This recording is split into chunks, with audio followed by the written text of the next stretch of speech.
What's up, sports bettors? I'm going to be taking you through one of my favorite college football bets for this weekend. So it's in a kind of random game, a lesser known game, no Penn State Auburn, but Arizona State versus Eastern Michigan. This is where I was able to find value. And again, as a sharp bettor, as someone who bets on sports full time for a living, right, or is trying to make money, you're always following the value. And a lot of times it's in the less looked at games, such as Arizona State versus Eastern Michigan.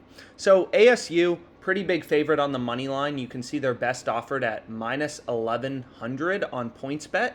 And again, as a sports bettor, 101, if you want to make money betting on college football, you have to be looking at odds, right? You got to be shopping lines. If you're placing bets at minus 1590 or including ASU at minus 1590 in a parlay, when you could be getting them minus 1100, you're screwed, right?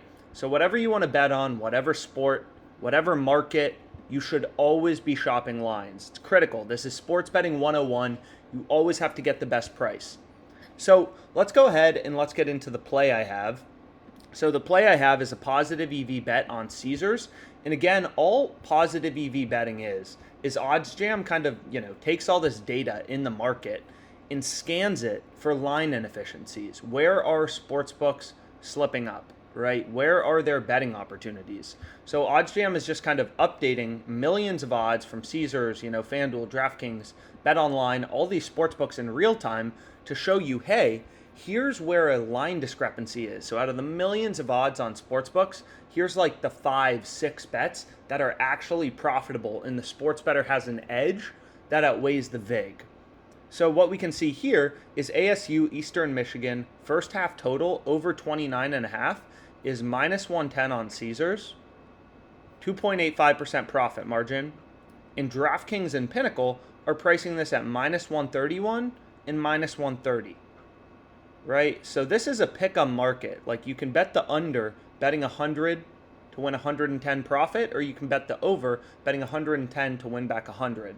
So this is a market with zero hold, right? Which means one of the bets, by definition, has to be, profitable. Either this minus 110 is profitable or this plus 110 is. It's a zero hold market, right? Minus 110, plus 110. So essentially, when this number is positive, it's an arbitrage bet. When this number is zero, it's a pick-em market. And when this number is, negative, when this number is positive, then what you're going to see is that's a market with juice baked into it. If this number's, negative, that's going to be an arbitrage bet.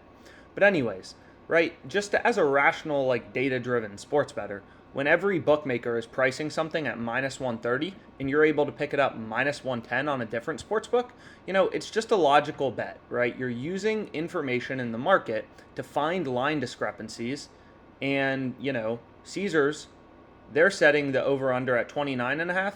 The rest of the sports betting market is at 30, or they have the over 29.5 juiced to minus 130.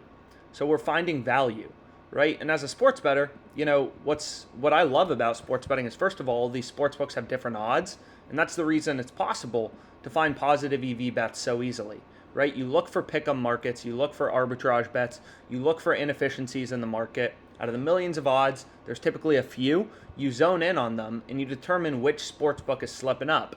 And here, it's clearly Caesars, over 29.5 points at minus 110. So I ended up locking in this bet for $250, as you can see right here. So $250, 2.85% profit margin. Our bet has $7 in profit margin. So again, your goal as a sharp bettor is just place as many positive EV bets, as you can on a daily basis, to kind of see that edge compound and compound and compound. So hopefully you found this video helpful. Really good bet right here. Arizona State Eastern Michigan over 29.5 first half total, and let's make some money.